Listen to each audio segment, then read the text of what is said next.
কেন আন্দোলন? এই আন্দোলন করতে করতে আজকে কেন বন্ধে রূপান্তরিত হলো?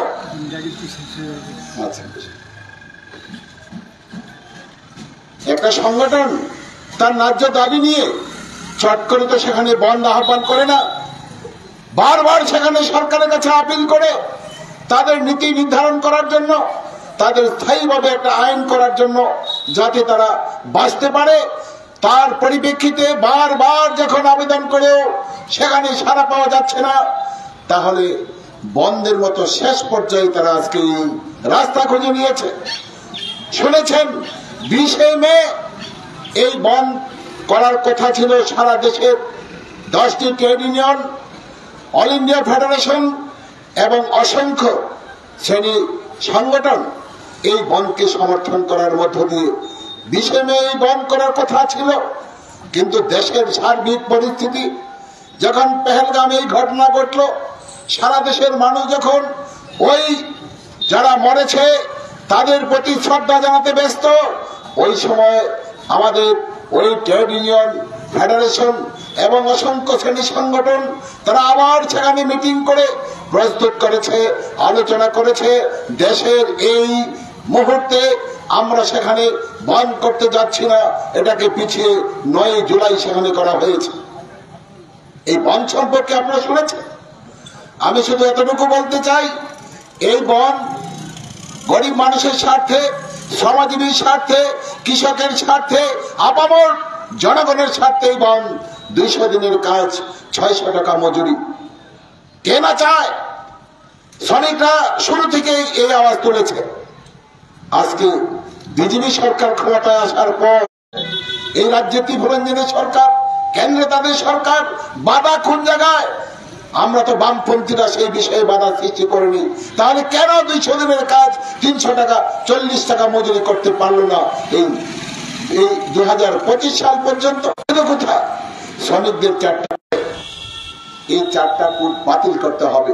কৃষকদের যেমন 3টা কোড, তাদের মৃত্যু পরোয়ানা জারি করেছিল দেশের অন্নদাতা কৃষক। আপনারা দেখেছেন 384 দিন রাস্তায় ছিল দেশের সরকার। ওই অন্নদাতাদের সরকার এই আইন যদি প্রত্যাহার না করে অন্নদাতাদের বিপদ ঘটিয়ে আসছে, তাই তারা আমরণ জীবনপণ বাজি রেখে এই শীত, গ্রীষ্ম, বর্ষা রাস্তার মধ্যে ছিল। জানেন আপনারা 384 দিন ভারতবর্ষের স্বাধীনতার পর এত বড় আন্দোলন একমাত্র উত্তরপ্রদেশ 1975 সালের পর জয়প্রকাশ নারায়ণ তার যে আন্দোলন, সেই আন্দোলনকেও অতিবাহিত করে 384 দিন রাস্তায় ছিল অন্নদাতা ভারতবর্ষের কৃষক সমাজ। ভাবতে অবাক লাগে, মোদী সরকার কর্ণপাত করছেন না। এদের আলোচনা দূরে থাক, বারবার তারা বলছেন আলোচনায় বসার জন্য। মোদীর পক্ষে এই আলোচনা কোনোদিন সম্ভব হলো না। বিদেশ ঘুরছেন, মানুষ ছিছি করছে মোদীকে যে দেশের অন্নদাতা কৃষক, তাদের পেটে খাবার নেই। তাদের নীতি যখন সংশোধন করার জন্য অন্নদাতারা রাস্তায় আছে, আর দেশের প্রধানমন্ত্রী মোদী সাহেব বিদেশে ঘুরছেন, আরাম আয়েশ করছেন।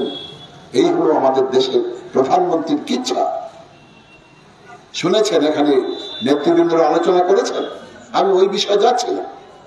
এই আন্দোলন করতে গিয়ে 750 কৃষক মৃত্যু মুখে পতিত হয়েছেন। এদের কোনো কিছু করার জন্য দেশের সরকার কোনো কিছু করতে পারেনি। কৃষকরা শেষ পর্যন্ত মোদী সাহেব পিছু হটেছেন এবং তাদের কাছে নতজন হয়ে এরা ভুল হয়েছে এই শর্ত তারা প্রত্যাহার করবেন, এই প্রতিশ্রুতি দিয়েই সেখান থেকে এই লড়াকু বীরদের রাস্তা থেকে সরাতে বাধ্য হয়েছে। তারপর যা ঘটল, তার কৃষিমন্ত্রী থেকে শুরু করে সেখানে সেক্রেটারি থেকে শুরু করে তাদের নিয়ে যখন বসতেন, কৃষকদের কি দাবি ছিল? যারা মরে গেছে তাদেরকে ক্ষতিপূরণ দিতে হবে, তাদেরকে বিদেশ সম্মান দিতে হবে, তাদের পরিবারে চাকরি দিতে হবে। এই বিষয়গুলি মোদী সরকারের যে সেক্রেটারি এবং কৃষি মন্ত্রী তারা স্বীকার করে নিলে পরেও আজ অব্দি এই প্রতিশ্রুতি রক্ষা করতে পারেনি সেই বিজেপির প্রধানমন্ত্রী, সেই নরেন্দ্র মোদী সরকার।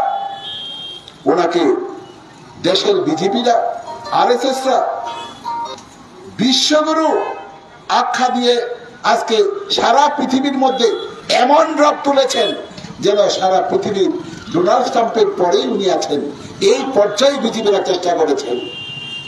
কিন্তু দেশের মানুষ তো সেই জায়গায় নিতে পারেননি, সেই জায়গায় দেননি, কারণ তার চিরশত্রু আজকে ভারতবর্ষের চারিপাশে আছেন। পার্থবাবু বলার সময় বলেছেন যে কাছের মানুষ যারা প্রতিনিয়ত আমার পাশে থাকবে, এই লোকগুলোই তো আজকে নেই। তাহলে মোদী কাদের নিয়ে থাকবেন, কাদের ভরসা করবেন? পাশে ছিল বাংলাদেশ, সেটাও চলে গেছে। এখন উগ্রপন্থীদের আখ্যা, পাকিস্তান সমস্ত কিছু দখল করে নিয়েছে, পাকিস্তানের সমস্ত কিছু আজকে বাংলাদেশের মধ্যে ঢুকে পড়েছে। কোথায় যাবেন প্রধানমন্ত্রী নরেন্দ্র মোদী? কোথায় যাবেন? চীনে যাবেন, সেখানেও না। শ্রীলঙ্কা যাবেন, সেখানেও না। নেপাল যাবেন, সেখানেও না। তাহলে তিনি কিসের জন্য, কার জন্য, কেন এমনটা হলো? তার পররাষ্ট্র নীতি, যে নীতির মধ্যে ভুল ছিল, যে নীতির মধ্যে আজকে গলদ ছিল, যার জন্য তার পাশে আজকে কেউ নেই। উনি বিশ্বগুরু ধরে থাক, উনি আজকের যে অবস্থা, বিশ্বগুরু কেন, আজকে বিশ্বগুরু বললেও কিছু হবে না। তাই বন্ধুগণ, 9 তারিখ ধর্মঘট, এটা কিসের জন্য? শ্রমিকদের স্বার্থে, কৃষকদের স্বার্থে, আপামর মেহনতি মানুষের স্বার্থে। এই ধর্মঘট সারা ভারতবর্ষের মানুষ প্রতিজ্ঞা নিয়েছেন, সমস্ত অংশের মানুষ সেখানে সমর্থন করেছেন, এবং সারা দেশের যত শ্রমিক সংগঠন তারা সমর্থন করেছেন, কংগ্রেসের শ্রমিক সংগঠন সমর্থন করেছেন। একমাত্র বিএমএস সরাসরি তারা বলতে পারেননি, কিন্তু তাদের মধ্যে অনেক মানুষ, গরিব মানুষ যারা কথা বলতে পারেননি, তারাও ভিতর বলছেন যে বন্ধ হচ্ছে এটা গরিব স্বার্থের জন্য, মেহনতি মানুষের জন্য, শ্রমিকদের স্বার্থের জন্য। এই বন্ধ তো আমাদের জন্যই, কিন্তু আমরা তো মুখ খুলতে পারছি না।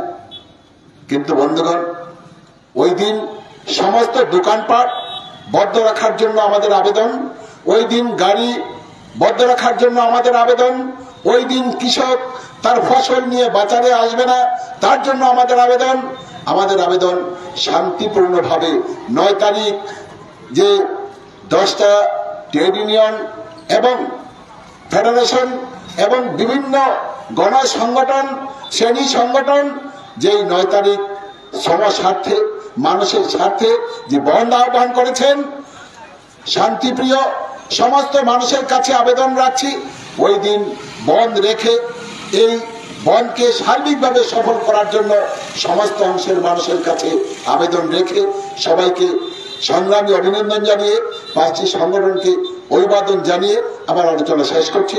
ইনকলাব জিন্দাবাদ, 5টি সংগঠন জিন্দাবাদ, ট্রেড ইউনিয়ন জিন্দাবাদ এবং সমস্ত শান্তিপ্রিয় মানুষ জিন্দাবাদ।